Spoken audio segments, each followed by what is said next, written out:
Joe High School Ақтау мектебінің 9-шы В сынып оқушысы Нариман Нұркелді.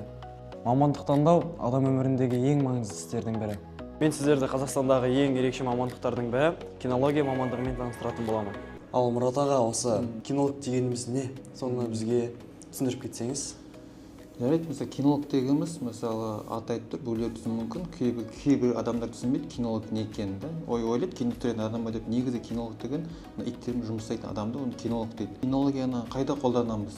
Әртүрлі салаларда қолданамыз. Мысалы полицияда қолданамыз кинологияны. Қазір бізде 4 бағыт бар. Біріншісі бағыт есірткі бойынша анықтау қызметтік иттеріміз бар.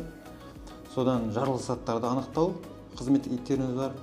Потом адрология дейді, исте зерделеу, зерттеу. Бізде із бойынша деген, яғни ол қылмыс болған жерде қылмыскердің ізімен тауып баруға арналған иттеріміз бар.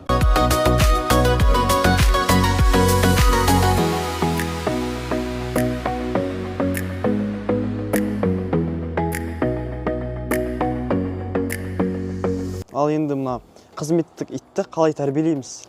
Қызметтік итті 8 айдан бастап тәрбиелейміз. 8 айдан бастап 2 жасқа дейін қызметтік иттеріміз бізде Алматы қаласына келеді. Сол жақта жақсы сол жерден таңдап алынады, қайсысы жұмысқа, қандай жұмысқа жақын екенін, есірткіге, жарылғыш затқа, із бойынша, адрология бойынша. Біздің қызметтік итіміз есірткі бойынша. Есірткіні қызметтік иттерге біз дейтін доптың ішіне саламыз. Осындай имитаторларымыз болады. Скорость есірткі затының иісіне ұқсас солай дайындалады. Есірткі зат емес, есірткі затына ұқсас болып келеді иісі.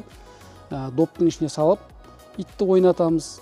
Сол арқылы ит қызметтік иттеріміз бұл есірткі іздеп жүргенін білмей, өз добын іздеп жүрген сияқты ойнайды. Қазір біз қарайық. Бір автокөлікке тығыңыз есірткі затын. Қазір жұмысын көрсетеміз қызметтік итқа.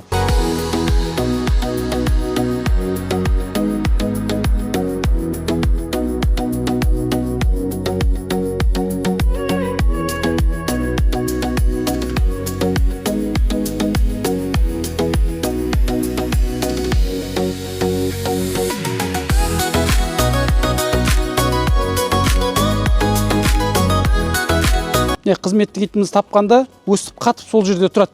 Көрдіңіздер ме? Сол иттің иесіне білдіру үшін. Ай, молодец. Жаңа айтқанымдай, жаңа доп деп айттым ғой. Бұлардың айлық есебінде, поощрение есебінде доппен ойнағанымыз қызық болады. Мен доппен ойнатамыз. Ай, молодец. Давай. Давай. Чик-чик-чик. Хоп. Ай, красавчик.